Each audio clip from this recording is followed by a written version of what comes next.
حکمت ہے کہ رکاوٹ ہوگی تو مدد کی طرف محتاجی ہوگی، رکاوٹ نہیں ہے تو کوئی مدد کی ضرورت بھی نہیں ہے، اس لیے اللہ کی طرف سے رکاوٹیں آتی ہیں۔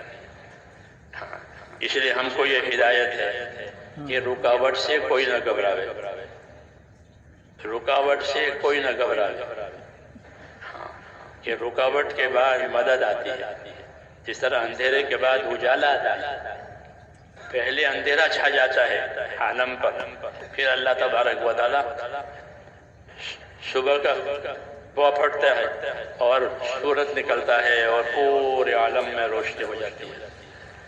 ایسے پہلے باطل چھا جاتا ہے، غلط زندگیاں غالب آ جاتی ہیں، غلط چیزیں غالب آ جاتی ہیں، پھر حق تعالی شانہ وہ نور ہدایت جس کے ساتھ اللہ اپنے نبی کو بھیجتے ہیں وہ لاتے ہیں۔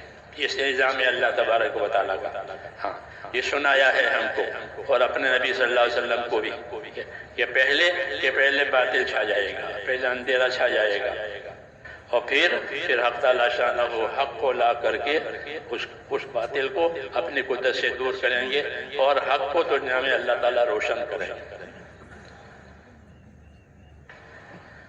اس لیے یہ راستہ امتحان کا ہے، یہ راستہ آزمائش کا ہے۔ انعامات جو ملیں گے وہ اللہ تبارک و تعالیٰ کی طرف سے وہ امتحان کے بعد ملتے ہیں، اس لیے امتحانات آتے ہیں۔ ہاں، جتنی جس کی حیثیت ہے اپنے دین اور ایمان میں اتنا ان کا امتحان ہے۔ ہماری حیثیت تھوڑی، ہم کمزور ہیں تو کہتے ہیں کہ تمہارا امتحان زیادہ سخت نہیں ہوگا۔ ہاں، فرماتے تھے حضرت عمر کہ تمہارا کیا امتحان ہے، تمہاری زندگی کی ترتیب بدل جائے گی، کھانے کی پینے کی تھوڑی ترتیب الٹ پلٹ ہو جائے گی، اور لیکن اللہ تعالیٰ اس ترتیب پر قائم رہنے والوں کو کہ سرفراز کریں گے، ان کی محنتوں کے اچھے نتائج لائیں گے۔ کمزوری کی رعایت ہوتی ہے، کمزوری کی رعایت ہوتی ہے اللہ کی طرف سے، کہ بچہ جتنا کمزور ہوتا ہے اس کی نگہداشت اتنی زیادہ ہوتی ہے۔ یہ قاعدہ ہے کہ بچہ جتنا کمزور اتنی نگہداشت اس کی زیادہ، کیونکہ وہ ابھی کمزور ہے، وہ پاؤں سے چل نہیں پاتا تو اس کو اٹھائے پھرتے۔ ایسے ہی اللہ تعالیٰ کی یہ ترتیب ہے کہ جتنا ضعف اتنی مدد، جتنا ضعف اتنی مدد۔ حدیثوں میں ہے کہ اللہ تمہاری مدد کرے گا تمہارے کمزوروں کی وجہ سے، قابلیت کی وجہ سے مدد نہیں ہوتی ہے، کمزوری کی وجہ سے مدد ہوتی ہے۔ قابلیت سے تو ترقی ہوتی ہے، قابلیت سے ترقی ہوتی ہے، اور کمزوری ہوتی ہے تو مدد ہوتی ہے۔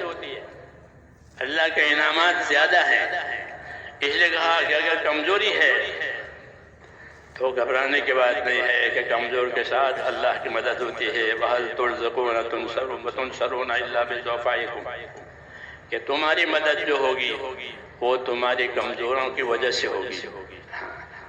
جو لوگ کمزور ہیں، ناتواں ہیں، کہ ان کی وجہ سے تمہاری مدد ہوگی۔ ماں باپ کی وجہ سے بیٹے کو روزی ملتی ہے، کیونکہ ماں باپ بوڑھے ہو گئے، وہ کما نہیں پاتے، اولاد بھی چھوٹی ہے وہ بھی کما نہیں پاتی، کہ ان دونوں کی وجہ سے ان بچوں کے باپ کو اور ماں باپ کے بیٹے کو اللہ روزی دیتا ہے۔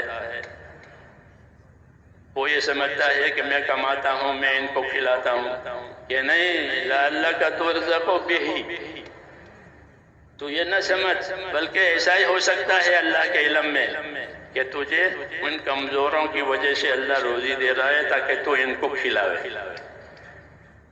تو اللہ تعالیٰ کی مدد کا یہ معاملہ ہے، کہ جب یہ کمزور ہو جاتے ہیں اور اپنی حد تک اپنا یہ کام کر لیتے ہیں تو پھر حق تعالیٰ شانہ اپنی مدد کے دروازے کھولتے ہیں۔